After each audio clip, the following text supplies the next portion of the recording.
Hey, Star Wars fans and Rule of the Galaxy fans. It is Joe in the pilot seat of the Rule of the Galaxy podcast. It is chapter 193, I believe, of Rule of the Galaxy. And I am surrounded by a bunch of our usual co hosts. It's going to be a fun evening with maybe some after dark language. I don't know. But if you're a kid listening, talk to your mom and dad. Make sure it's okay to stick with us. As always, follow us at Rule of the Galaxy SW on Twitter and Instagram, Rule of the Galaxy on Facebook and YouTube, Rule of the Galaxy SW at gmail.com, one of our preferred ways to contact people or to be contacted. And when DDoc stops thinking about the Super Bowl, he'll probably start making some things on TikTok under the Rule of the Galaxy podcast TikTok location. So that's it. That's the spiel. That's the rundown. I will tell you that Miss Laura Burton, who does our hats, shirts, and everything else, just told me a handful of people bought some of our gear. So we really appreciate that. She's still doing a great job with that. There we go. I'm wearing the hat. D-Doc's wearing the sweatshirt. And I think I got her a contract with the day job where she's going to make all of our gear for the day job. So, Nice. just showing the love, spreading the love everywhere. So now if we can get Alfie's company to give us free Gatorades for the show and D-Doc to work on all of our plumbing and our showers and everything else, and Brent just to share wisdom, I guess. I don't know, but I mean, science wisdom. Which, by the way, Brent, we're going to talk about something in a minute. That's it. We're going around the horn. We're going to start with Mr. Alfie. How you doing, Alfie? I'm doing pretty good. It's not been a great couple of weeks, but hopefully it'll start getting better. Is there any kind of legal trouble or anything we need to worry about, Alfie? Or... No, you always hear about things that happen after you turn 40. Yes. Yeah. I woke up with a pain in my wrist like a month ago, and it's not going away. It's constant pain all day, every day. Been to the doctor. I've had x-rays. Nothing's helping. So tomorrow I'm going to see a specialist. Okay. And just being in my line of work, having hand pain all day long is not the most pleasant thing. Alfie, are there any things that are repetitive wrist motions that would cause that kind of pain for you? like flicking your bic or something like that? Yeah, the first doctor I went to, she just went ahead and clicked everything on the list. She's like, oh yeah, okay. Don't even need to ask you the rest. Okay. All right. Well, brother, I can tell you from a guy who's in his 50s, it doesn't change. You wake up some mornings and go, oh, I hurt there. And the next day you go, why do I hurt there? I didn't do anything, right? And things just happen. So yeah, this is all day, every day. I wake up every morning and I can't use my right arm for the first few hours of the day. Yeah. Okay. Well, you know what? For our listeners out there, send thoughts and prayers to Alfie. We need him to heal up. Yes. Especially moving into his new place. He's going to need full use of his arms and hands and everything else. So, well, Alfie, get feeling better. Brent, how are you doing? I'm doing good, right? Like escaping the grind of the real world. I'm not as sore and having as many pains as the one Alfie, but I feel like D-Doc hears all of us old men, oh, back in my day, all of that stuff. He's got that to look forward to, especially with the little kids running them around. The knees are going to be shot soon. But yeah, no, let's get in and talk some Star Wars. What do we got? T-minus 2 weeks? Yeah. The big day. Like 12 days. Yeah, we're going to have Bad Batch and Mando in 2 weeks. It's, fantastic. Brent, I will throw out there, for people listening, Brent and I are possibly putting together a deal to where he and I will be hosting trivia night at a local place. And, might be getting some free food and drinks, maybe some free rounds of golf, some things like that in return. Free rounds of golf. Yeah. I never thought about that part of the deal. Yeah. So be prepared. If you're in Central Indiana, we will let you know that when it happens, but could be fun. Could be fun. By the way, we're the ones writing and creating and actually running the whole shebang. Yeah. So that'll be an interesting. I probably won't get a word in edgewise because Joe is going to be taking the mic. But no, we'll alternate. We'll just make it fair. We'll alternate, and we'll also alternate music between the trivia questions. You then me, you then me. We'll take turns. So, DDoc, consider us your therapy. Consider us a way for you to vent and feel better and get things off your chest. We're sorry about the Eagles' loss. You know, none of us were really Eagles fans, but because you're one of our brothers, we were rooting for them to get you a Super Bowl victory. But welcome back to the show, and hopefully things will turn around. Yeah, those of you listening did not hear me ranting and raving about this for about probably 5 or 10 minutes before we started this show. But yeah, you know, it's a slow recovery. It's hard. It's you know, it's almost like breaking up with losing the Super Bowl is almost like breaking up with a girlfriend is what I compare it to, because it's like the first day or two, you're almost like kind of numb to it and pretending that it didn't happen. You know, you're just like, yeah, well, you know, we'll see. It's over. We lost. When you see the Chiefs on their parade and you see drunk Patrick Mahomes on the float, that's when you know it's over. Slamming. Did you see like, Mahomes he at the took that parade? to the face. He took it to the face, chugged it, threw it down, and he got a picture with the Super Bowl trophy in the crowd. And then after the picture, he just turned around and handed him the trophy and walked away to the crowd, like as if it was like his security. Like, yeah, I don't know. It's like first half, I had that feeling. I'm just like, man, like I think what was it, a 10-point lead at halftime? I'm like, you know what? We really could pull this off, but I was nervous. I was not comfortable at halftime at all. I'm like, this is going to be a full game. Gotta, you know, all that stuff. It is what it is. I'm still wearing the hat. I'm still representing here. Just a long recovery. It's not easy to get to that game. I'll say that. DDoc, just know that that the Eagles got closer to an NFL championship than the Colts, the Falcons, and the Steelers. Yep. So, I mean, you were a couple steps away, whereas the Falcons are a long way away. And then, as I said before, the Colts are trying to catch on to some of that Super Bowl magic and pulling the offensive coordinator away. Shane Steichen, yeah. He's a good guy. I think he's honestly going to be a good coach because I've really loved him as our offensive coordinator. I mean, so I think he's going to do good. I'm glad Gannon's in Arizona. If there's any Arizona listeners to this podcast, enjoy. I think he knows how to get the guys fired up, but I don't know if he knows really how to scheme. So that's what I'll say about that. Well, there we go. NFL coverage by the Rule of the Galaxy podcast. And you know what? Nobody out there does it better than us. We're right, even more than the professionals. Real quick, I did want to follow up. It's been great. We've been getting great feedback on our Mark Newbold interview that I did a few weeks back. The Steve Glosson show is getting great numbers. So if you're listening to the show and you haven't listened to the Mark Newbold, if you haven't listened to Steve Glosson, they were great episodes, a lot of fun. Last week, Jessica ran the show with DDoc and Mark Thompson, and I tell you, that was just a fun show. The shows that I'm not on and I get to go listen to afterwards, I think I enjoy them as much as just doing them because I know everybody who's on them, and it's just fun listening to the back and forth. So great job on that. To give you a heads up, next week we have Star Wars author and podcaster Stephen Kent.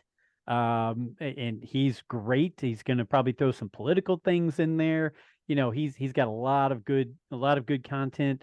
If you haven't bought his book yet, still go check that out. The Stephen Kent book, and I don't have mine. How Jedi can save the world. How the Force can save something like that. So I apologize. I'll put that in the notes when I tweet about it. Followed by when the Bad Batch and Mandalorian double debut, or double shows, our guest that week is going to be the only T-Bob. He's ready to go. We've had some cancellations. He's had some conflicts, but T-Bob is ready to go to talk about the Mandalorian premiere and that episode of Bad Batch that week. Followed by the week after that, we're going to have the crew from ECPC TV from the ICCC. So we'll have Jim and Matt, I believe, will be on that show. The week after that, Mr. Ryan McGee from ESPN and the SEC Network will be on our show.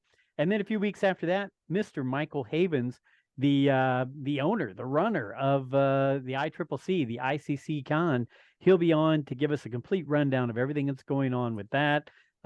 He's excited. Working on some other people. We will have some other people lined up very soon. But man, feel like last few weeks and the next few weeks we got star-studded guests coming through. So we're really excited about that. A lot of them regulars have come back over and over again, but they always bring great content and great information. So excited. I wasn't on last week. The 2 episodes that you guys talked about on Bad Batch, I just want to throw this out there.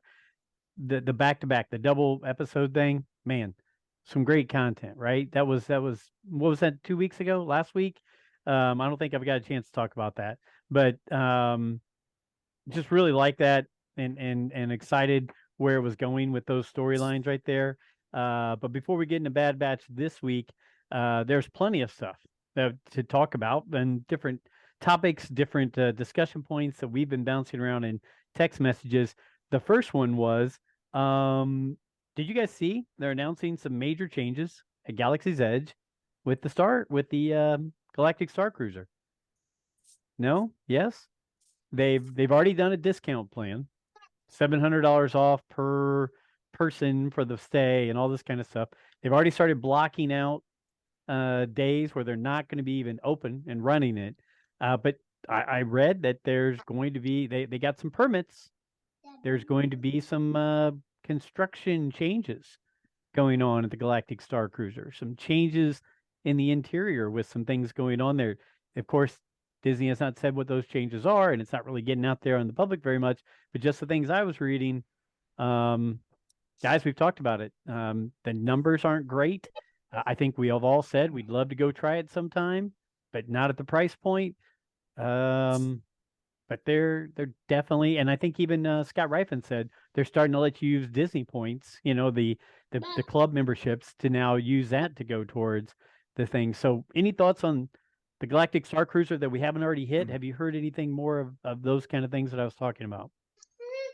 I haven't heard about it, but I'll say I'm not surprised. In my opinion, that's a very expensive ship to run. So if you see early on that it's not working, I think you need to make the change right away. And honestly, like, Disney's made a lot of changes like recently with parks and everything. And I mean, as people see financially, they're laying off a bunch of people, and some stuff with Disney Plus, a lot of people dropped it. And I just think that just has to do with content and whether you have kids or not, and whether you want to throw on Monsters Inc. when you want to be able to, or whatever. I mean, it could be a whole bunch of reasons for that. But Disney as a whole and as a company, they invested in that building, and you can turn that building into what we've been saying you can turn it into. Mix some stuff with the original trilogy in there. It can just be Star Wars as a whole. It does not need to be all sequel trilogy. Like, you can just have this thing. I know you want to tell your story and everything with it, but I think the people have spoken already. I mean, it was a short run. We could go back months or whatever on Rule of the Galaxy podcast and listen to us talk about it before it opened. And I'd say there was probably predictions on this podcast about it. So I hope they're moving it in the right direction, because I want it to be successful. So that's good. Brent or Alfie? Nope. I mean, I've said it all before. It's right, too expensive. I honestly look for it to be made into some type of park experience. Maybe that's probably a 2-hour dinner or something like that. Yeah. Where you can also do like the lightsaber training. Yeah, like it's part of the dinner. But I mean, they're gonna keep. That's what I think would probably be the best use of it. But the idea is a cool idea. It just didn't work, and you might as well just go ahead and redo it before you eat up. I mean, they've already downed it to one shift, and I've looked. You can book the next day at a Disney resort. That's unheard of, to just be able to call tomorrow and go and stay there. But who's going to drop the $2,000 to be able to do that? I mean, that's why you can do that, right? So. Yeah. I mean, I'm not a pro athlete. I'm not a CEO. So I mean, you're comparing that price is way higher than a 9-day cruise to the Caribbean. Yeah, I'm. I'm Look, I mean, going to, for that price, I'm going to Europe. I'm sorry, like for that price, I could go to Europe and stay for probably 3 to 5 days. Now I'm probably staying at like a budget hotel, but I'd rather be in Europe and experience in Europe. So, sorry. Agreed. Like, Agreed. Again, we all want it to be successful. Look, as you all know, the people who listen to us regularly know, we are not Disney shills. Would we be more than happy to take the free stuff they offer other people? Hell yes, we'll take it. They want to let us go and stay there and give our thoughts on it. It might make us think better of it. We'll take it. We all want it to be successful. But I don't think I could stay there. Really? I think I'd be too claustrophobic staying there. Interesting, because they don't let you out, right? It's not like you can come and go like a hotel. Okay. Right, and the windows are computer screens, like knowing that, like, and it hopefully it would feel like it's bigger than that, but I feel like I've never been on a cruise either, but I feel like I would be the same way on an actual cruise, because when you get to the decks, it's so big on an actual cruise. Sure. It really opened. But yeah, I get what you're saying. I've watched the video from beginning to end of someone getting on this till they left, and I almost couldn't watch it. It made me feel so, gave me such anxiety because it's so closed in. Yeah, those rooms are tight. Those rooms are tight. So if anything, I bet you they're probably they're probably going to make changes to those rooms, because the beds look uncomfortable. And it probably feels, you probably feel semi-trapped, but that's the experience they're going for. You can't have a window looking out, especially where it's located. I saw where it was located when I went to Disney. I guess it was probably 6 months ago or so. It's like a big, large building right off of the highway. Yeah, it's like a big warehouse. Yeah. So we'll see where it goes. We will see where it goes. We've all kind of stayed clear of the High Republic recently. and I saw that either recently or coming up soon, there is a book called The Battle of Jedha in the High Republic, and it was an audio drama. But they now also allow you, or they have the script version, like the dialogue version of that, to where you can read it or listen to it, what have you. That one might entice me a little bit. I mean, if it's Jedha, that I did like that part of Rogue One. I was interested in that. So would you guys, just because it's that, would you jump in and look at something, or will you say it's High Republic unless it's in a cartoon or a live show? That's what you're saying, Brent. Absolutely. Yes. Give me a visual medium. Sorry, like, I don't want to read it first. I want to consume it through the visual context. I think that I listened to the first book about probably 6 or 7 chapters in. I feel like it needs something visual. I think if it was a cartoon or animated series, whatever the hell you want to say, I would be bought into it, because I feel like it has the potential to grab me in a visual way. Just, they're trying to paint the picture, but I feel like I need to see it on screen before I can buy into it. Okay. DDoc, Alfie, same thing with you guys on High Republic? Yeah, I probably would not, because I don't know. Just getting introduced in this series wasn't interesting enough for me, and I feel like I would have to go back and start at the beginning to know who the characters were and what they've done and all that stuff. Okay. I agree with Brent. I really couldn't get into the book because I just couldn't keep up with everything new. I know we always want new stories, but that one was so far new that there was not anything familiar to latch onto. And I think you need just a little bit of something to be able to visualize what's going on. I can see that. It still might be one that I just go test. I might go check it out just to see if there's any familiarity with it, because it's Jedha. So we'll see. I'll let you know if I grab it. I'll give you a rundown on it. I'm sure Jessica and maybe Nick will check it out, but we'll see how that goes. So there was mention of Ahsoka, We already know that it's a one season's in the books, ready to go. Am I seeing rumblings and grumblings out there that second season is already being teased? People are already talking about what's going to happen or what's going to be out in the second season. Alfie's rolling his eyes, so I'm either going down a path that I shouldn't go down, or he's saying I'm way off base. You're muted, sir. You're muted, sorry. Alf. In a Disney listing that came out yesterday, it is listed as a series and not a one shot. Okay. And it is listed as season 1. Okay. So as long as there's no world between worlds, it makes it jump between season 2, 3, 4, 5, and 6 at the same time. I'm okay. Well, you'll probably be okay then. I just don't want it to be the damn cliche with the world between worlds. I'm sorry. I just feel like that's so cliche, and they put the world between worlds on the announcement poster. It's happening. I know, but here's the thing. What I don't want is all the fanboys being, see, they're gonna change it. They're gonna change everything. They're gonna retcon everything because they brought the world between worlds into it. And that's just going to irritate me. I like that voice, by the way, Brent. That's pretty cool. I say kind of already use that did more that. often. So, they already did that, Alfie? Well, I mean, they already used it for that. They did. He pulled her away from Vader so she didn't die in season 2. Right. But then she went somewhere else. Where did she go? She stayed in the world between worlds. I don't know. Well, I mean, she was in the Mandalorian, so she appeared. She got out somehow.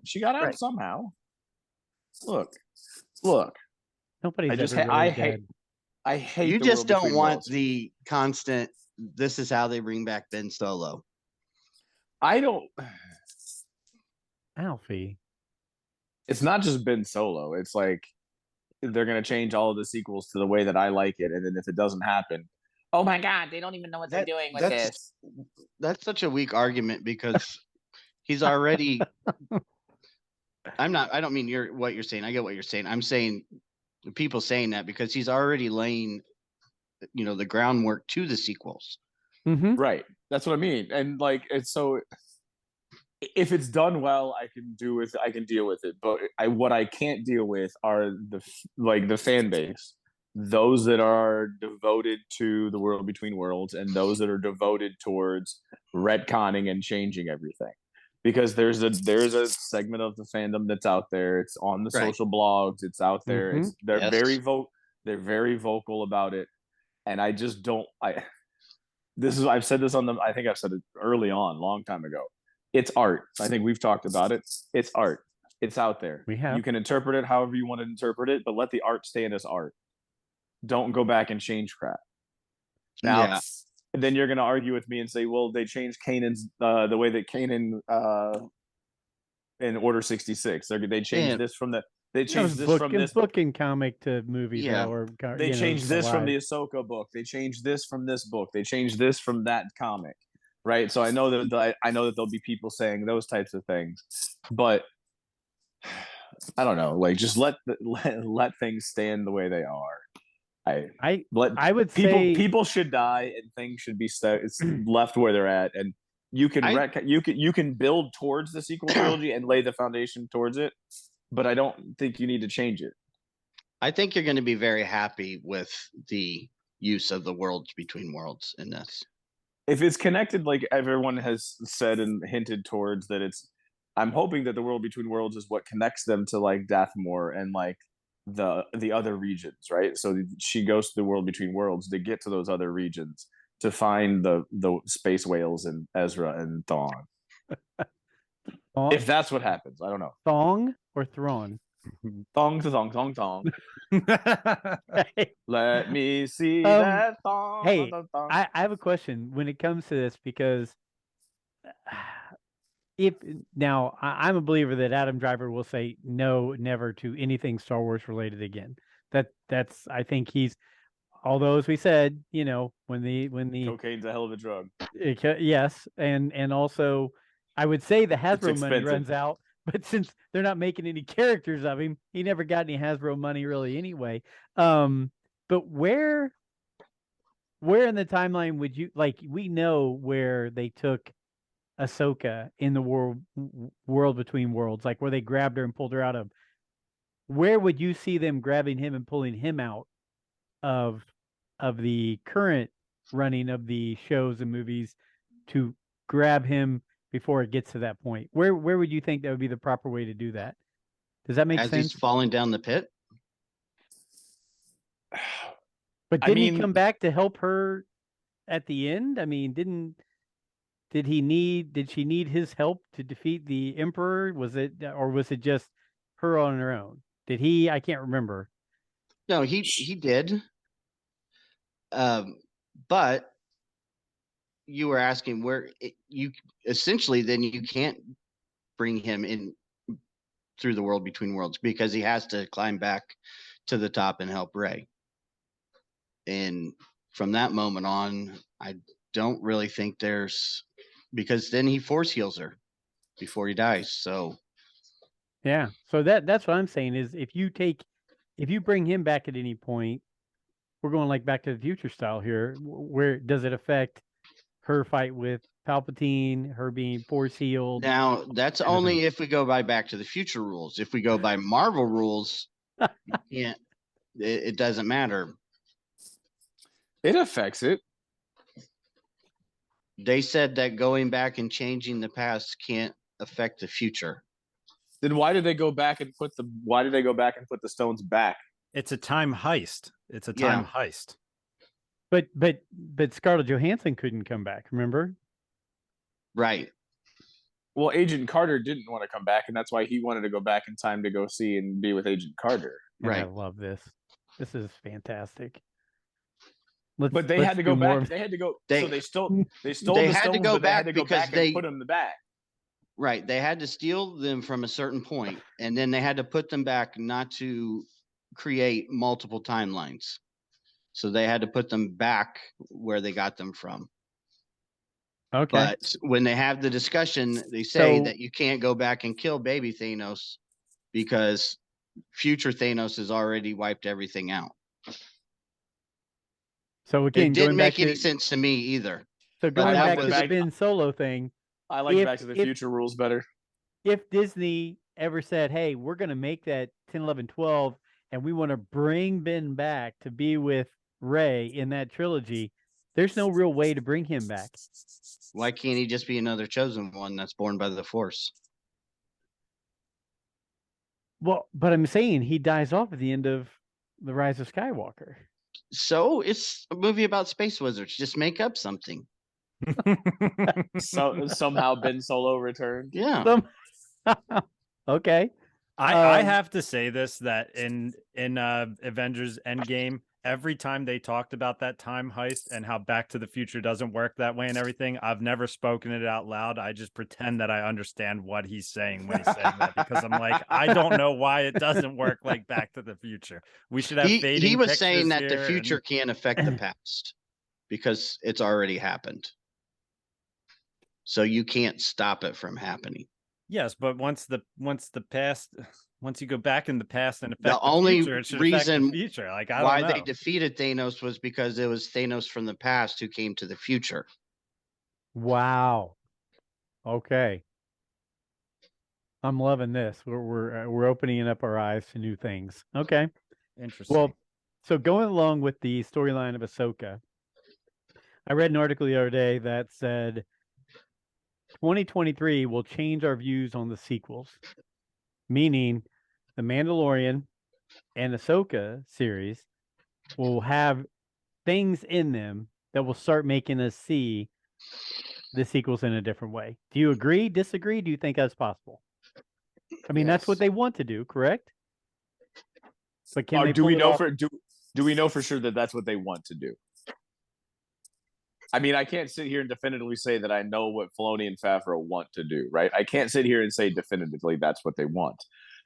Me as us as Star Wars fans are looking at breadcrumbs, and we are thinking and trying to read tea leaves from the breadcrumbs that they're leaving in the shows that they've already made. And because we're reading tea leaves, we think that that's where they're going, but we Hmm. don't know for sure that that's where they're going. Okay. Alfie? Okay, so we constantly bring this up that the Clone Wars made the prequels better. And Yes. this is where it's going to be much harder to do with the sequels. Attack of the Clones is essentially 2 separate movies. You have a really boring first half. And then once they land on Geonosis, it's pretty awesome. Whether it makes sense or not, it's still pretty kick-ass. So you just had to make half of the movie make more sense. And Revenge of the Sith was pretty good from beginning to end. The Clone Wars just made it even better. That's where I think, yeah, they could make the sequels make more sense, maybe a more cohesive storyline, but making it a better movie. I don't know that I'm going to ever compare the Battle of Crate to, the clone invasion on Geonosis. It's 2 different calibers of action right there. Okay. Yeah. Good point. Yeah, I mean, I have.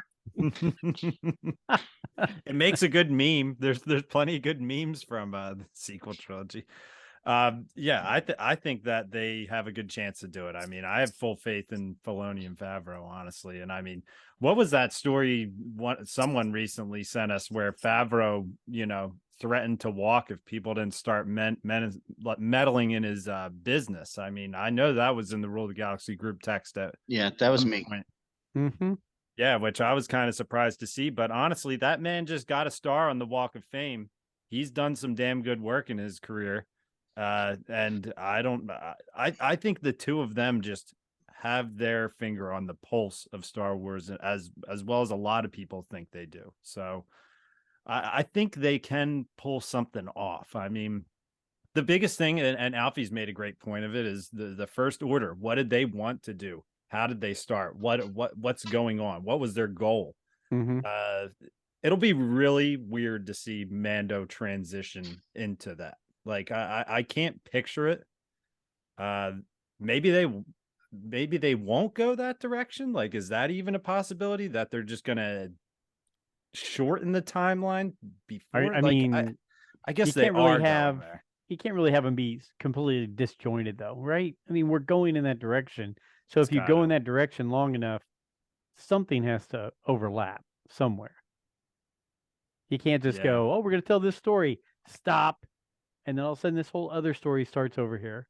I mean, It'd be weird. Yeah, it'd be weird to see First Order stormtrooper helmets in the Mandalorian. Like, it would be crazy. But I'd love to see it start during it too. Maybe like it could give you a little bit of nostalgia for it. If it can give you an ounce of nostalgia and add a little bit to it, then it's a success in my opinion. Okay. And see, that's going to be one I really want to see, the start of the First Order. But the Rise of Skywalker really ruined whatever the First Order was supposed to be, because now it was controlled by Palpatine all along. So, like, it just doesn't make any sense to me. Like, no one figured out who Snoke was. Did he just show up one day and he was the leader? I don't know. It just He was in it's a a comic mess, and I series. would like to see it cleaned up a little bit, if you can do that. I mean, Okay. maybe we'll find out some more stuff about Exegol. In between, I think, the High Republic and between comics, I think they're dabbling in Exegol stuff, but I don't have time to read all those. So I don't know if that makes me off the true Star Wars fan list, but it's a lot to take in.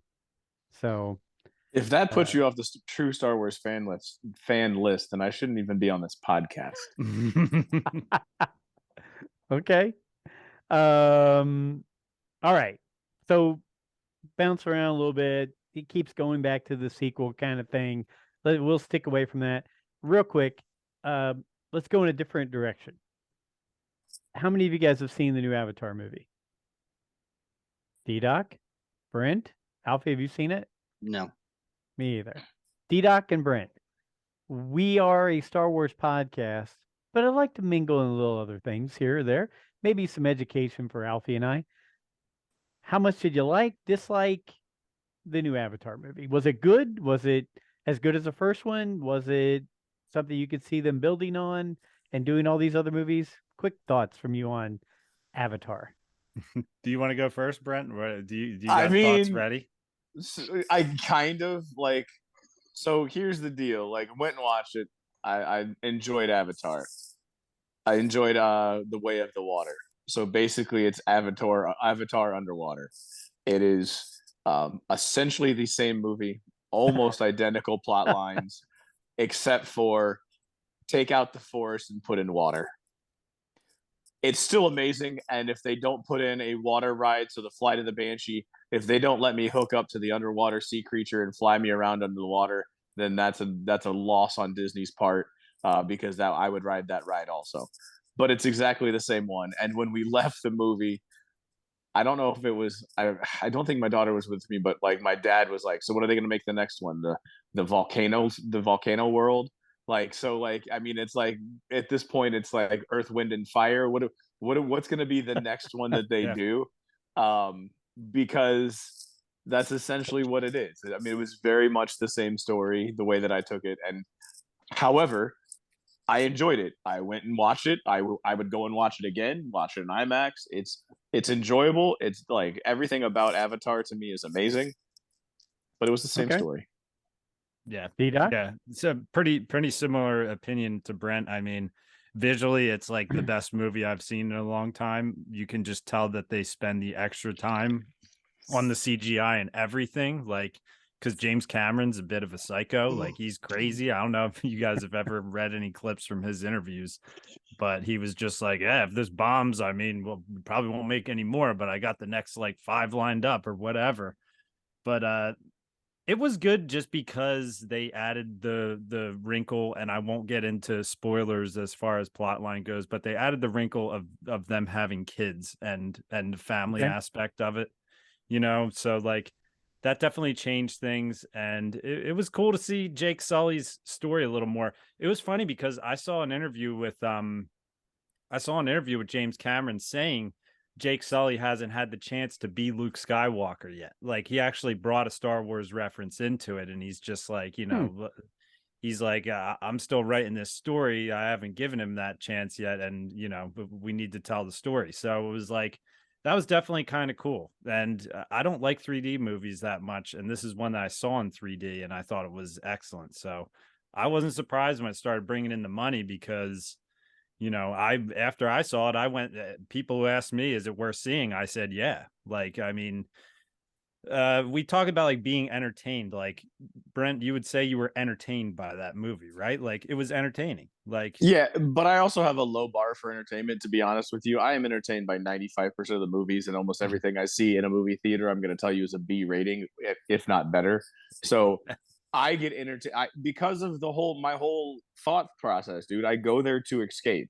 I want to be absorbed into the story, and it takes a lot for me not to be absorbed into a story. So I have a low bar for the entertainment factor, especially when I'm in a theater in that setting. They also throw in like a chosen one aspect too, that I think that they're going to play up in the next couple movies, because as far as I know, there's a guaranteed 3 and I think a guaranteed 4. But I don't know if I'm not sure about a 5, but I know for sure there's the 3 because they were filming it at the same time. And so I know for sure there'll be another one. I don't know if there's a 4 and a 5, but I know for sure there's a 3. All right. Well, I will probably watch it at home at some point in time. It didn't do much for me. So I'll tell you, it'll be a completely different experience if you watch it at home. Just like I always say, like that was one where I made a point to go to the theater to watch, because I knew that it would be, case in point, Wakanda Forever I watched over the course of 3 days. It's not because it was a bad movie. It's just I watched it over 3 days because I could. Yeah. Okay. Well, I didn't care for the first one, so I don't know if I will ever watch the second one. Avatar? Yeah. I mean, honestly, if you like the first one, you will like this one. is the way I was that rooting feel. for the Marines in the first one. That's how much I. Well, you Was- might actually like the second one. right? You might there we actually go. like this one. That's how then. much I Like, disliked the first one. I was like, please just destroy the goddamn planet. Please end this. you might not be well- you might not be unentertained. You might It was very visually, it was amazing. It was. Yes. But I just did the story did nothing for me. I thought the acting was Jake Sully, that actor, bless his heart. He tries, but for me it just doesn't work. And I don't know. And like you said, I watched it. I tried to watch it again at home, and even without the 3D, it was just unbearable. Yeah, Go ahead, like D-Doc. one final point I'll say on it is like I thought to myself, technology has come so far because I remember seeing the first one in theaters and being like, I've never seen CGI like this before. And I thought like, all right, what'll this be like now that we've seen so much amazing CGI in movies? The story needs to tell me more. It's like, all right, well, they blew you away with the CGI again in this, where you're just like, damn, like the water really looks real, just because when they filmed that stuff, they really were underwater when they were doing those fight scenes on certain ships, whether they're in the water or not. I've seen the behind the scenes. These guys are in the jumpsuits getting scanned and actually fighting each other. Wow. Sinking into real water and holding their breath and everything. So like that's why it looked so real when they're in these fight scenes in it. So yeah, I gave it I was pretty high on it actually when I left. I gave it like a B plus pushing on A, just because I just thought it lived up to the hype. You know, I agree. just thought it did a good job. I think we should start, even though it's a Star Wars dedicated show, I think we should start bringing in some other things like this, because one of the things I've done recently is I bought the Regal Pass. So $18 a month, I can see all the movies I want to see. Oh, and starting tomorrow, I will be going to see Ant-Man and Wasp Quantumania, which I'm hearing, it's terrible. I don't care. I like Paul Rudd. I like the character. It's one of the things in Marvel that I still like. I want to see that. The following week, Cocaine Bear. Cocaine Bear comes out. Solid choice. Yep. So Alfie or Brent, if I already planned this one out for tomorrow, but Cocaine Bear in the future, I'll tell you when I'm going. You're more than welcome to ride along. But I think I'm going to start having a couple movies a month, and I'm gonna bring the heat. I'm gonna tell you thumbs up, thumbs down, whatever. But I hadn't seen Avatar, so I wanted to hear from you guys your feedback, because I thought it was important. It was a good movie. So it'll be like Joaquin Phoenix and Gladiator every week. It'll be the Gladiator segment. You hold the thumb sideways. You got to watch on YouTube. Leave a moment of silence. Boom. We will do that. Yeah, I like that idea. Just sit right here while I'm talking and have it kind of be a gauge up and down on the thumb. Real quick, March. Look, I'm wearing my Ted Lasso shirt tonight because March we get Ted Lasso on the 15th. We get Mando on the 1st. I'm extremely pumped that those two things are coming out in the same month. That is so exciting to me that we're going to be getting both of those shows, in that same time frame. It's great. I mean, it's like for the first time, I'm like, man, I'm excited that these things are coming out. I'm excited that Mando's coming out. We can talk about the clips that have been coming out. Alfie, you sent over some nerdgasm photos today. Mando looks Did you guys great. watch that clip that I sent? Yeah. Fantastic. I mean, we were blown away in Force Awakens when the X-Wings are going over the water and the spray was going on. But then we had this ship here. Was that a Mandalorian ship? Is that Does it look like a gauntlet? That looked like a gauntlet. Going over the water. Fantastic. So you mix, so we'll probably sprinkle a little Ted Lasso talk into the show as well as movie talk, because I love Ted Lasso. I mean, it's if I was smart enough and had enough time, I'd do a Ted Lasso podcast. It's that good. It's just fun. So March is really cool. One other thing I wanted to cover, Alfie, was it you who sent it out? Alfie, Brent, or DDoc? New Star Wars movies might be announced at Star Wars Celebration. Yeah, that was DDoc. Saw that today. Yeah. So we'll see. I mean, it's always in the mix every celebration. Probably. I hope for anybody who does listen to our show, give us a try on YouTube, because seeing just little gestures like Brent just did, just from a conversation, it adds to the show.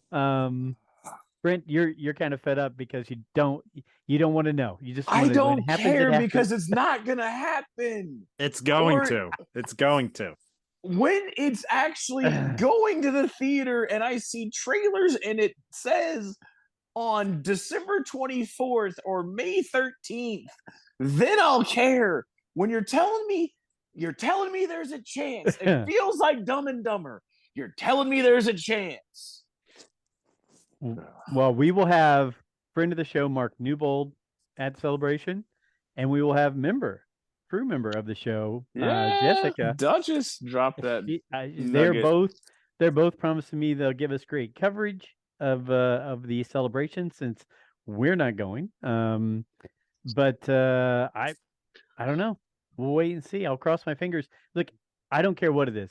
If you want to announce some movies, announce them, but come through. Follow through. As Brent said, don't Yankee my wanky, whatever. Don't pull my chain.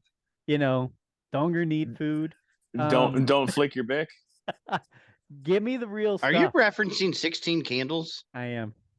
No more Yankee my wanky. Donger need food. Blake. Big Blake. Anyway. The question is, how many people in the audience would actually get that reference, Alfie? Not many. I got it. Many. You did right away. Yeah.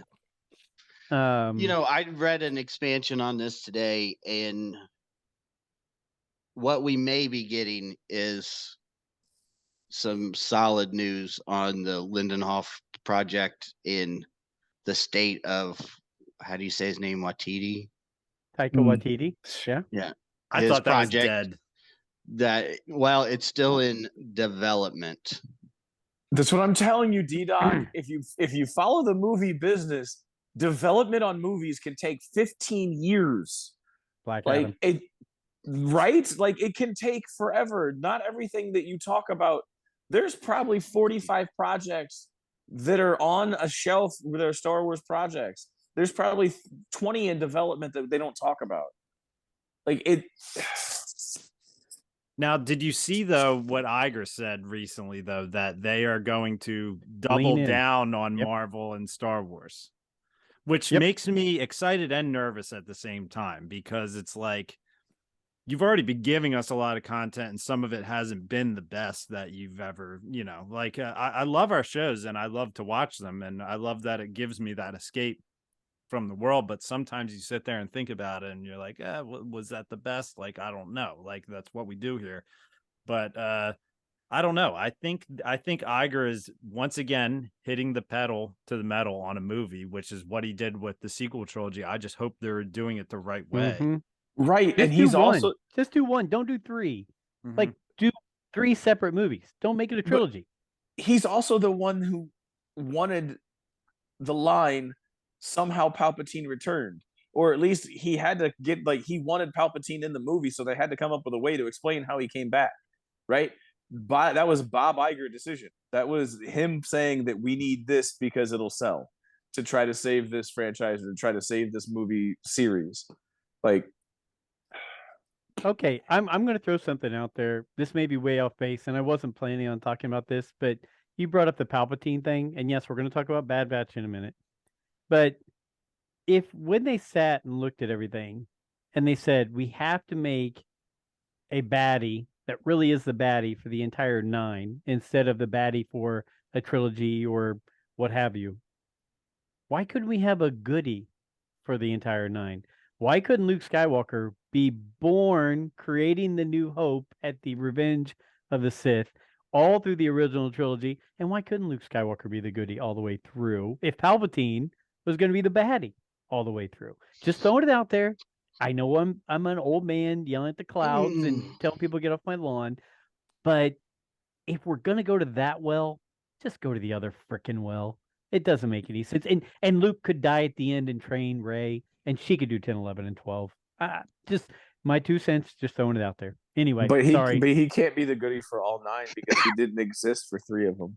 But he did by the end of the first trilogy. He was born. He was the new hope going into the middle trilogy. So I'm just saying, how many times was the Emperor in the middle three?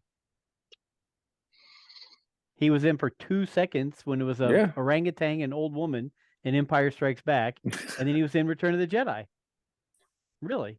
It very easily could have been done. It's just the fact that I just don't even think that they knew in the first 2 movies that Palpatine was going to be the big bad at the end of all of it. That's what I think. I think that our buddy Ryan threw a turd in the punch bowl, and then they just had to pick up the pieces.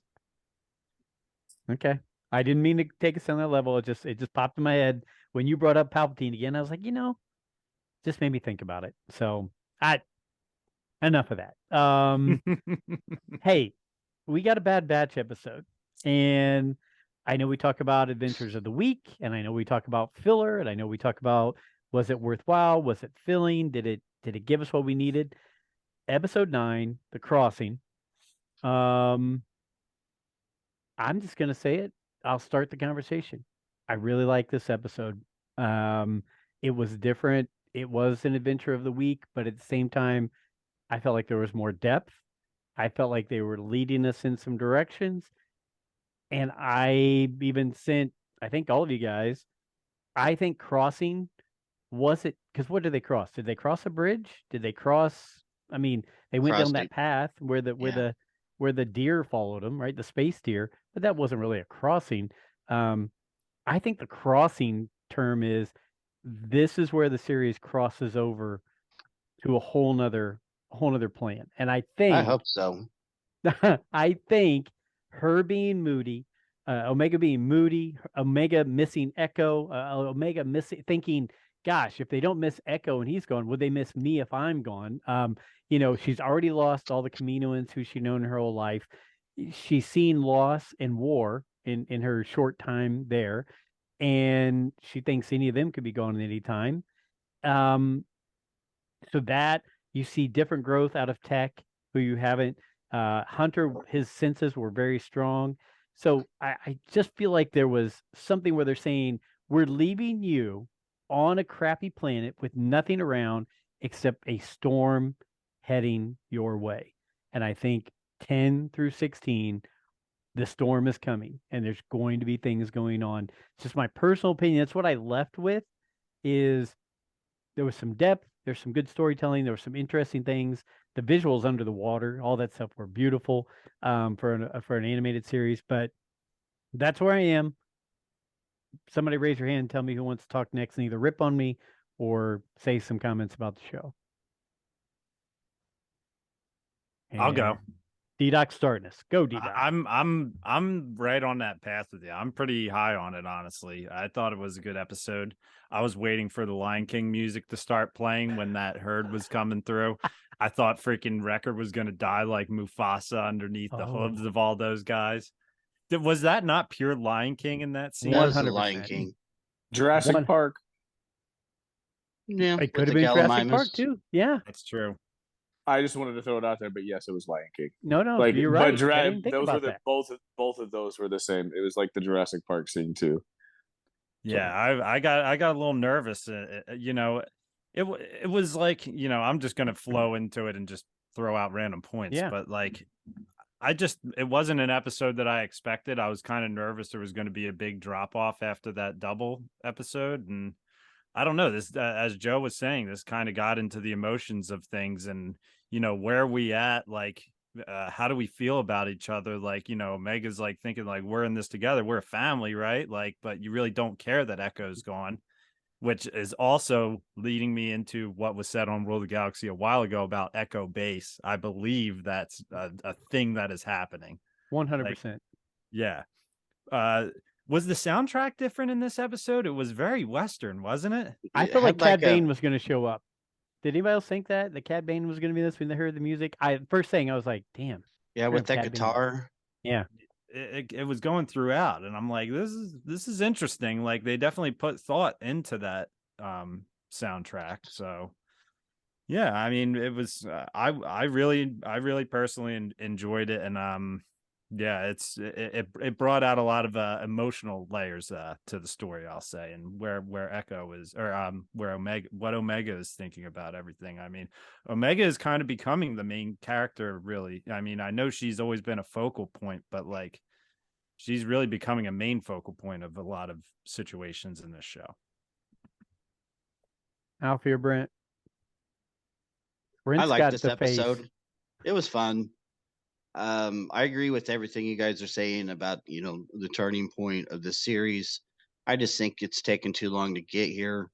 I feel like this theme of who we are and where we're going, we've kind of been juggling that for a while. But it is geared to kids, so I'll give it, a pass. But I just hope that we're getting somewhere, and this picks up into there being a reason why this show's called The Bad Batch, not just random clones. Okay. I don't know if I agree with this being the metaphorical crossing of into a stronger or a more, I don't know, Bad Batchy series. I don't know if I agree with that. I do think that this episode, what it did well was to play on the theme. DDoc mentioned it, that I think is present throughout all of the Star Wars trilogies and through all of the Star Wars is family and what it means to be family. And going through, I think we had that one episode we talked about Rebels, and the reason why Rebels was so successful is because you had a family. They basically were a family. You had your mom, your dad, you have your kids, you have your brother, your sister. They didn't necessarily always get along, but they definitely would fight for each other. You had family with the original trilogy cast. You had family in the prequels a little bit. It's probably a little bit looser, but you had Obi-Wan and Anakin. And then in the Clone Wars, you obviously had them getting tighter. And then sequel trilogy, you still have a family, but they weren't as solid and as firm as you wanted to, but the characters did have a family. So family is a theme that I think flows through all of Star Wars. And I think exploring the family of misfits in a way. And Omega never really had people that look like her or a family. So it is 100% authentic for her to have that feeling of loss.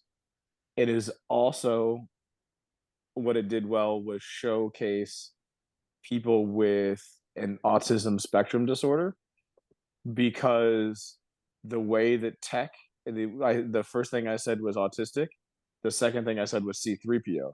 So in everything else, like the way that tech views the world is not necessarily the same as the way that somebody else views the world.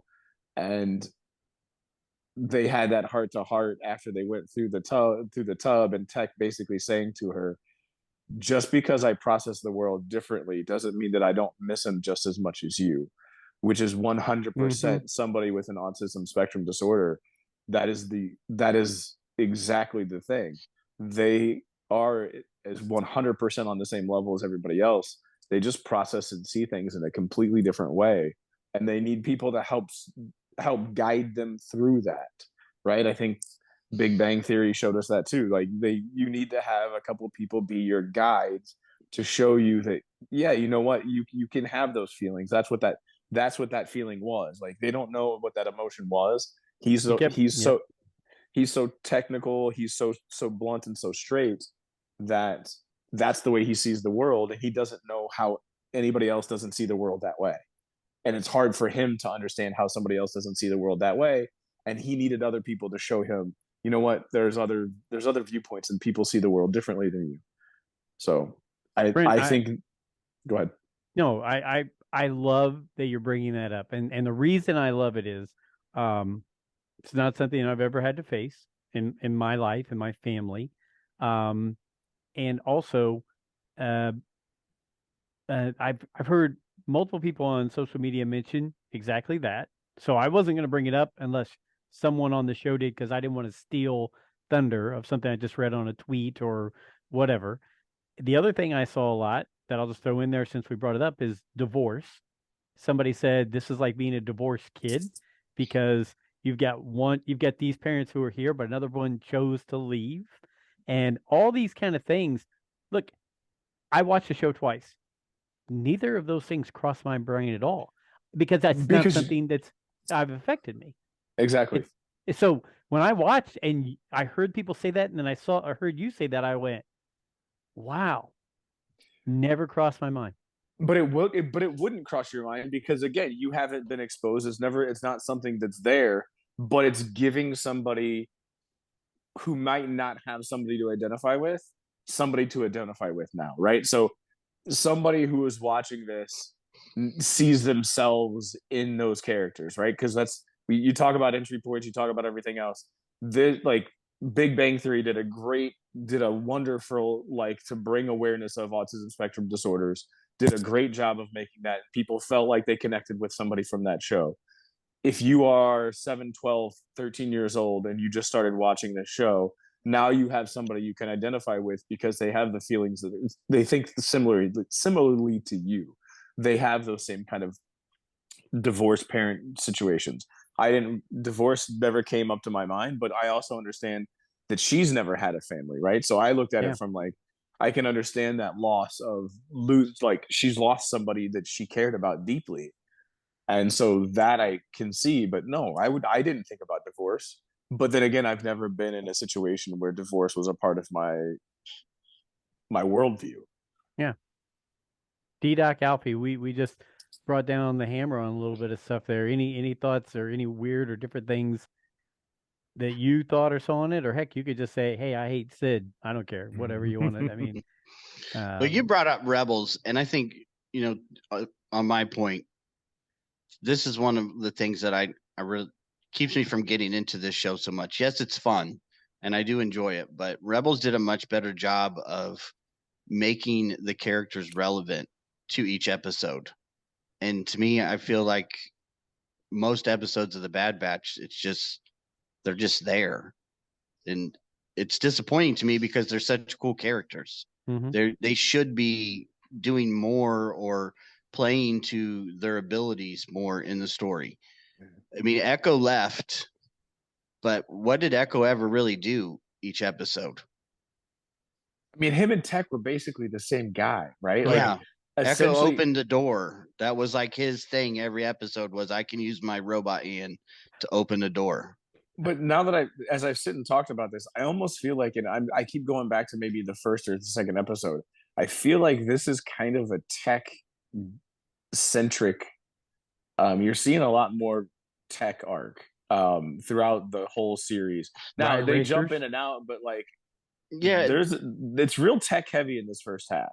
But then that's what really bothered me about the shuttle getting stolen, though, because why your character is Tech and you do all this crazy technical electronic stuff. You don't have like a safety system, a lock. You don't have, some way to override.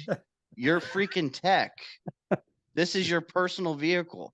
Somebody can just jump in and does he have a key fob button? I mean, I'm thinking about that thing my grandmom used to put in the steering wheel where you lock that bar into the steering wheel. I just had a oh God, what is that? What was that called? Yes. You know that like red thing with the rubber and you can lock it? She actually had one? Oh yeah, I remember. I've seen this infomercials. Yep, she would lock that thing in that steering wheel, man, every time we went anywhere. That's so funny. I can't remember the name of that. That's freaking great. So I see that almost as a plot device, as a plot armor to show that because Tech got super upset with Wrecker and because he made a mistake, I think it was another way to show Tech that people make mistakes. It was another, I get it. I was also like, I get it, right? Like I'm using that as justification. I'm not saying that that's what's there, but I can see that as a justification for that happening. But I wanted to start off my whole spiel by saying you blow up the Razor Crest and then now you're going to steal the Marauder. Like you just can't let ships. But we were brought up on Han Solo, who loved his ship and who did nothing but work on it. So you're going to tell me that this person that is super technical abilities like the mutant from X-Men. He's not just going to sit there and work on his ship all the time, making more fail safes while they're in hyperspace or whatever. The reason why Han worked on his ship is because it was a piece of hunk of junk and it always broke down. It wasn't that he loved it and he took care of it. He had to make that damn thing fly. Come on, though. Han Solo and the Millennium Falcon is Ted Danson, He didn't have Sam Malone, and Cheers. That's his first love right there. Yeah. It was supposed to look that way. It made it easier to smuggle. It was a hunk of junk. Who are listening, but it was a hunk of junk. It was a broke down piece of poo that he was baby. He said from the get-go, she may not look like much on the outside, but she's got it where it counts. That's right. And real quick, for those of you who are too young who are listening, go watch Cheers, Sam Malone. You'll probably think it's boring for a while because it's 80s humor, but it's really good. Anyway, you also hear Sid on that show as well. And so part of to bring it back with that is like I was thinking the crossing was more of like is it a double cross? Is there some sort of crossing with Sid? Are they crossing like their threshold with Sid? Like I wasn't thinking like the metaphorical. This is going to be. I do think the storm coming is definitely was metaphorical, right? There is this storm coming, but I also wasn't thinking the crossing was anything that was like, okay, we've crossed into like this amazing territory. So I've heard people say, well, maybe Sid, got the ship stolen or whatever to leave them there, but Sid's the one who told them that there were poachers and thieves on this planet. So I don't see that. And they left their ship with the ramp down after she told them that. Yeah. But I mean, I know it's a show for kids, but I pick up on things like that. It really bothered me. She also ditched him and was being kind of, elusive. Maybe she's busy. Maybe she's looking for the guy with the flower plume. Or whatever it is. What's it? Are you talking about DJ? Is that what you were trying to reference? Was the other guy? The code breaker? Red Rose lapel? Yeah. Go ahead, DDoc. Sorry. Yeah, honestly, as I'm watching Bad Batch, I think kids can be entertained by it, but I do think the show is made for us, in my opinion. Like, I don't know. Like, the visuals, like the storyline, I don't know. It seems too deep to me at sometimes. And maybe that's just the way that I take it in personally. But like, I don't know. I think it is deep. And I mean, the stuff Brent was saying, it's like that stuff that I don't even think about, as Joe was saying, just because I don't have experience with it. I've always looked at Tech as like a droid, basically. Like he just doesn't have feelings because that's like, and the way Brent laid it out is a very good point. Like it's, something to think about. Like really, that just doesn't cross my mind. I think it was a sign to show that they're weaker without Echo too, like the fact that it's like they didn't have that extra man to keep watch, like where then they're like worried about Omega, like if she stays out there, but like we're gonna need Omega though too. Like I don't know, it's like it seems like this was just showing that there's kind of, you take one man out of the situation and there can be fractures within the group pretty quickly. I mean, Hunter was really the only one in this who really nothing got too involved with him. He just was trying to be the leader the whole time, as he always does, basically. But as you guys said, Tech and Wrecker were really going at each other throughout it, and I don't know, it's weird. I mean, they finished the episode being like, yeah, we're in this together, but as we've said, Storm is coming, and what is Echo doing? Like, what is Echo doing with Rex right now? Like, what do they have going on? Are we going to have an Echo episode similar to the Crosshair episode? Because we've only seen Crosshair once this whole series. Very little. Yeah, I mean, I think it was just that one episode. So I don't know. It's interesting. They better get that damn ship back, because I'm not losing another ship and seeing them like, what repurposed ship from the prequels are they going to get now? Like, I don't know. I want them to get it back. Well, don't they get an ATTE for Rebels? Isn't that what they're out fishing on or something like that? Echo's not with Rex. No, he's not. It's Gregor and Wolf. Right. Interesting. Guys, I mean, we've got one more episode before the Mando starts showing up, and then we'll see how intense Bad Batch has to be then. But I think for it to compete when Mando was on, for people to still put their eyes on it while Mando's going, they're gonna have to ramp it up, right? It's gonna have to be. Yeah, are people going to be pulled away to go watch Mando, or are they going to say, "Oh, this stuff's getting pretty real now. I'll finish and watch the end of this season here"?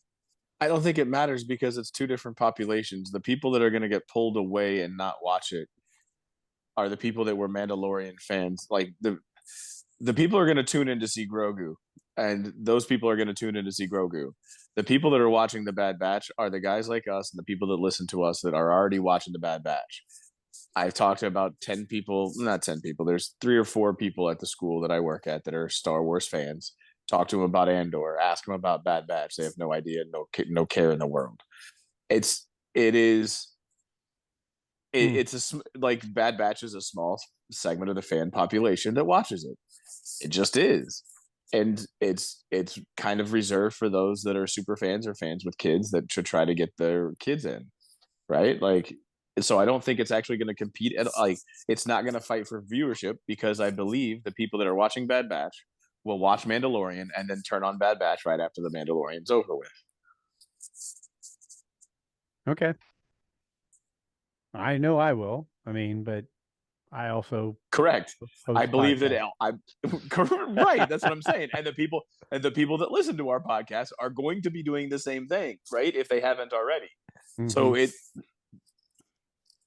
that's just kind of, that's my feeling on it. Like, I don't think you're going to compete for anybody. I don't think they're going to lose viewership. If anything, Mando's numbers are going to stay what Mando's numbers are, because the people are going to turn in to see. Yeah, it's Grogu. Yeah. Yeah. Okay.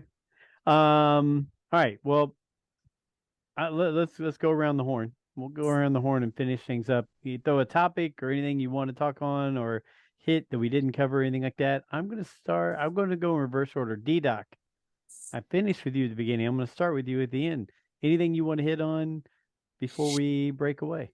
Bad Batch, I have 2 things. One, Bad Batch wise, I think Sid is just bad news. I think she just doesn't care about them at all, honestly, at this point. Like, I don't know. I think to her, like, their mentality of things and the way they attack things, like, I don't know. Maybe I'm totally off on this, but the way that they had that holo call or whatever with her at the end, and she was just like, that'll take a week. They're like, we don't have a week. Like, we'll die in a week. We don't have rations. And she's like, I'll see what I can do. And then she just, like, kind of hangs up on him.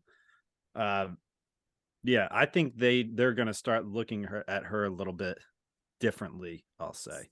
And then Star Wars wise, my final thought this week, I built the ATTE right here. You can see it on YouTube.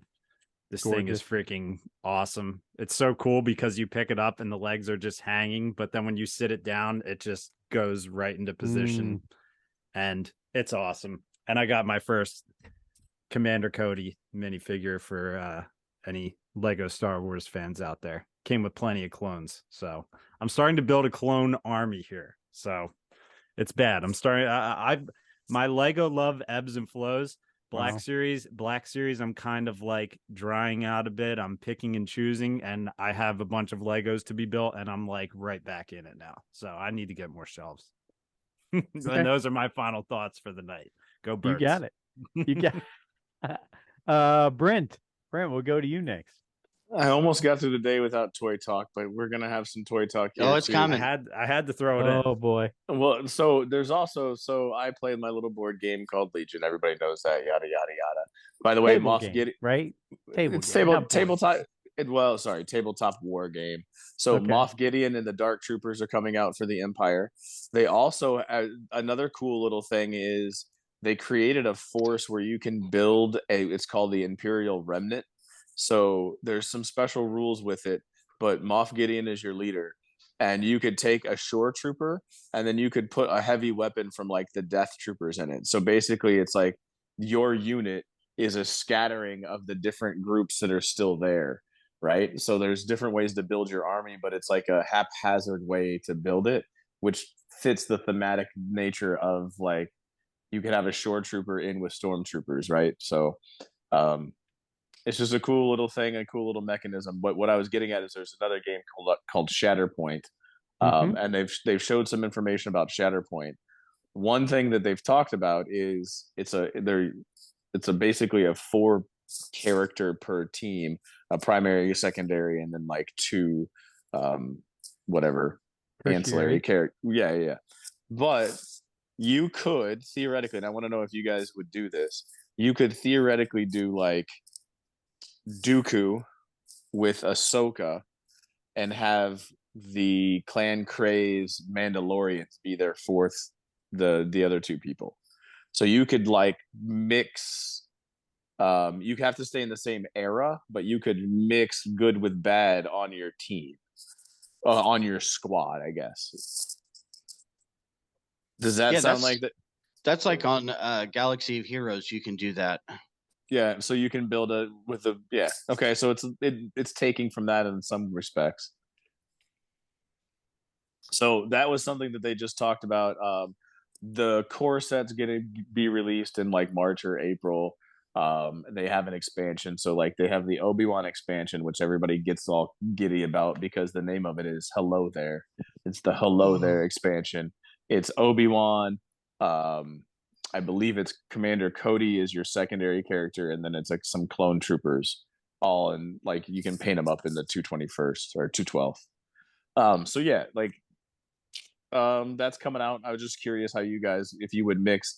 The other thing is you could like build like a Anakin Rex clone trooper ball, and then you could have a Vader stormtrooper ball, because you run 2 squads, right? Okay. So 2 4-man squads. One of your squads could be like Anakin and clones, and the other squad could be Vader and stormtroopers. But within the squad, you couldn't mix factions. But that's your team to try to get whatever points you're trying to get in the game. So it's kind of they're trying to be a little loosey goosey with the faction based and your light and dark side stuff. So it sounds like it could be fun. There are a lot of people that are in there. They're like, how could you put a light side with a dark side? Right. Like, and it's just, depends on what their abilities are. Well, right. Well, right. Like if you're talking about strategically playing the game and like mixing their abilities, absolutely. But the people that are like, why would Dooku would never be with like Yoda?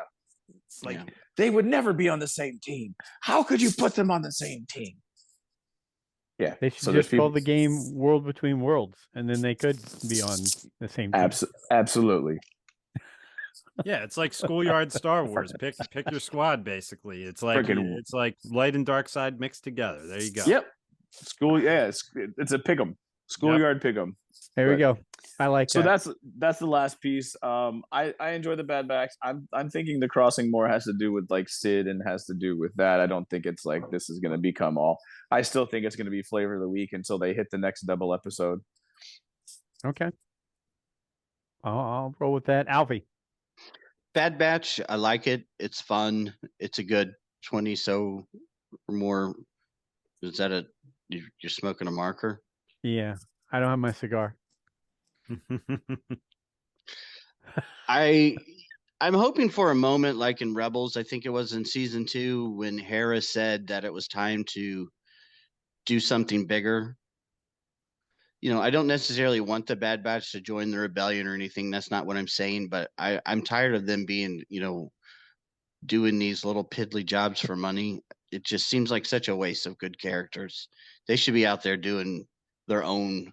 They should be the A-team, basically, helping people. Like in the Kashyyyk episode with Gunji. That's more like what they should be doing. Not this.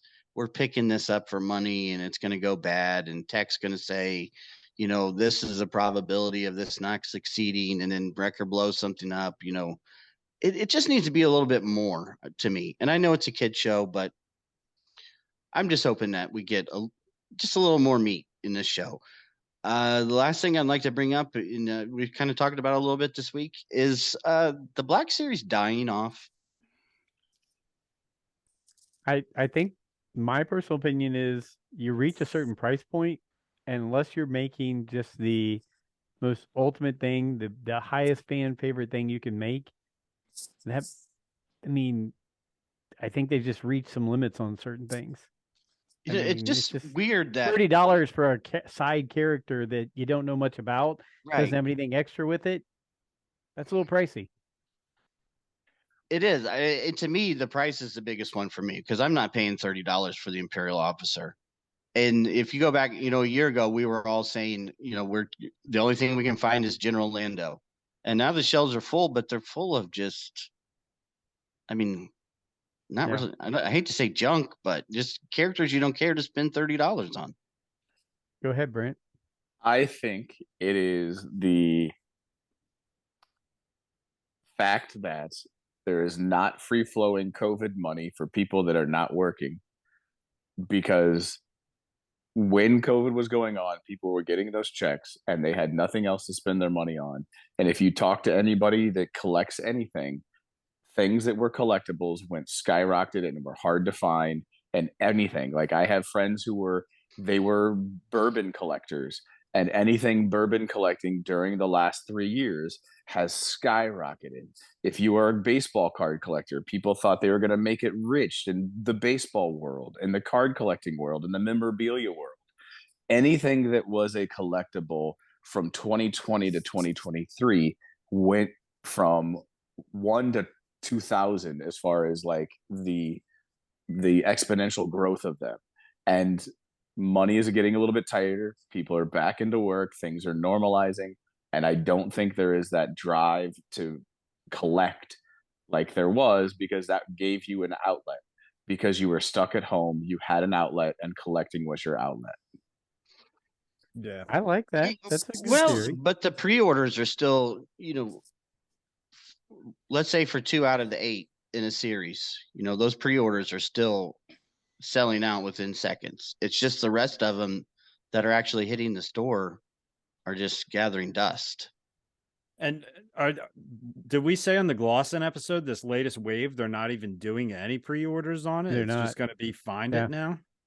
Yeah. Which, like, I'm kind of game with that because that's what I do anyway. Like, I just hunt the stores because my Target stock, whatever it says on my Target app, is never what they have in the store. I've learned that from years ago, thanks to you guys. But, I don't know. I think a lot of collectors, honestly, whether if it's a figure they want, like right now I have the what is it? Is it Obi-Wan Wandering Jedi, where there's like a bunch of them.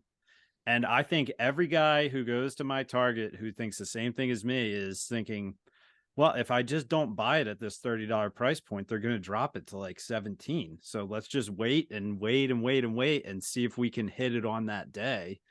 And, that I think that's what everybody's doing, because price point wise, it's like, I'm not spending $30 on a figure, maybe one that I really love. Like if there's one that I'm really hunting for, like if they put Luke from the Mandalorian out on the shelf for $30, that's going to be a hard one to find. Yeah, I'll spend the $30 on that one. My wife actually got me.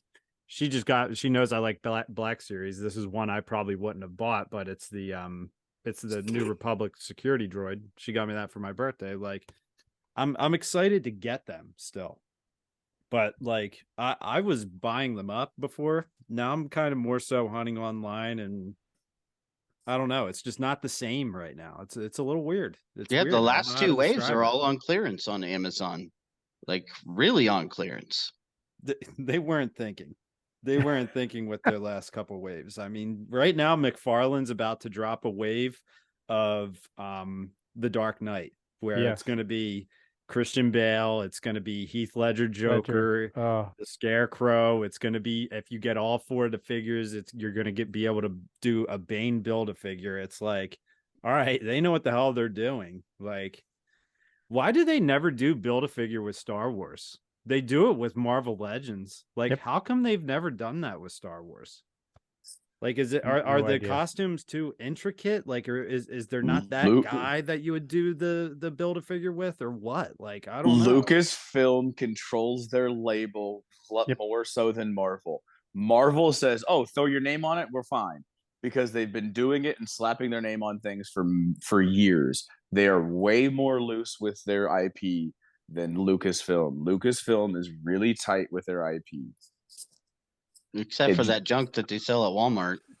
I'm telling you, they are tighter with their IP than Marvel is. It's just, look at all the Marvel merchandise, look at all the Lucasfilm merchandise, and you're gonna have, over the years, you're gonna have a bucket ton more of Marvel stuff that's merchandise and labeled. Yeah, like if you're watching YouTube, the Imperial officer from Ferrex, my Target looks the same. And there's more on the bottom shelf that I can't even get. Like it's like they're loaded on it, and they're just like, you can tell, like, what the hell are we gonna do with these things? Like it's also, my Star Wars section is junk right. It's like that Micro Squadrons. You know, that stuff hasn't hit clearance yet. That $50 Millennium Falcon is badass, but I'm not paying $50 for that. Yeah, not when there's 30 of them on the shelf. As I say, it's also logistics, and somebody is not doing the ordering properly, whether it's at the bulk stores or whether it's through Lucasfilm or what have you, because you should not have 30 of one character at one store and none of that character at another store. It's not that difficult to box them up in a certain way. So that's coming from a guy who deals with containers and transportation all the time. I'm going to throw out one thing that I think Lucasfilm and Disney would make some quick money on. I don't think it'll cost them that much money, and I'll close on this. I've talked about it before. Yes, they've lost people on Disney Plus. The amount of members have gone down. And we talk about, well, they don't want to do other things because they don't want to pull away from Disney Plus. We've already talked about it. The people like us will keep Disney Plus because new things are coming out on it. But for the love of Pete and all things holy, can I get Mando season 1 and season 2 on a Blu-ray or something to have on my shelf? I just want to have them on my shelf so I can have them. I could give a shit if I ever watch them. I'll watch all the new stuff coming out on Disney Plus, but I want to collect them. When I want to have them, right? That's all. I'm a collector. I like to collect. I'll still watch it. You know what? Cut me a deal. Charge me a few extra bucks a month for Disney Plus. If I sign a contract saying I want to buy the hard copy material of it as well, I don't care. Can I have the things that we're missing? Do you still have the VHS tapes of the original trilogy and Phantom Menace? Yeah. Okay. I have the black and gold set and the Phantom Menace, and then everything else on DVD and Blu-ray. But they're cutting jobs, and they're saying they're losing money. You want a quick influx of money? Go buy some dirt cheap. How much does it cost to make a DVD or a Blu-ray now? Throw a cover on it and put it out on the shelf. And how many people would go buy that, even though they have Disney Plus? They still want to do it. What if you could only buy them if you had a Disney Plus subscription? I'm all for that. Sign me up right now. I just want to finish the collection of it. I'm a completionist when it comes to the movie. I've got the Droid series. I've got the Ewok series. I've got all the Clone Wars except for season 7, which they still haven't released. Give me all that. Won't. Ridiculous. Absolutely ridiculous. They should. You know what I'll do? Yeah. Go ahead. You know what I'm going to do? I'm going to take my an angry letter. No, I'm going to take my iPad and I'm going to copy. I'm going to sit there and film on my iPad. You're going to bootleg on your own TV and then burn it to a DVD so you have it. Do they even still have burners? They do have burners. So anyway, that was my rant to finish the show. You want extra influx of cash, Disney? I don't care. Say, hey, if you have a Disney Plus series, you keep it, you can buy it, whatever. I don't care. Make me sign a year-long contract. I don't care. I want to complete the set. I want to have Clone Wars Season 7, Mando Season 1 and Season 2, the Kenobi series. Look at all the things I'm talking about that I would buy, that I already can watch on my TV. I just want to have them on my shelf. I know that's stupid, but what if Disney Plus goes away? What if it keeps losing money and it never comes back and then I can't watch them anywhere? Oh, that's my rant. It's no more stupid than looking at plastic on a shelf. Essentially, we're talking about plastic. Talking about plastic. Plastic. It's the future. Plastic. Game of Thrones releases their seasons on DVD and people don't cancel, you know, like during that time, people weren't canceling their HBO subscription to see season 3 or whatever. And Except the season whole 8. thing that got me into Star Wars was getting this trilogy VHS here. So you might have a Mando fan that doesn't have a Disney Plus subscription whose relative or whoever might buy it for them, and that might start their love for Star Wars. So I totally agree with Joe. I'm in on it with Joe. I don't know that I would buy it, but like I know plenty of people who are DVD collectors and everything, and I think that's a cool thing to be into, seeing all those shelves and knowing that you have it and you don't have to be at the whim of whoever decides they're streaming that movie at that time, whether it's Showtime or HBO or Disney Plus or whoever. So they should release them. I mean, imagine the box art on that stuff. Release The them. box art. Yeah, it'd be All beautiful. right, box art. All right, that's enough. Box art matters. Box art. All right, guys, that was episode 193. We're talking about box art and plastic.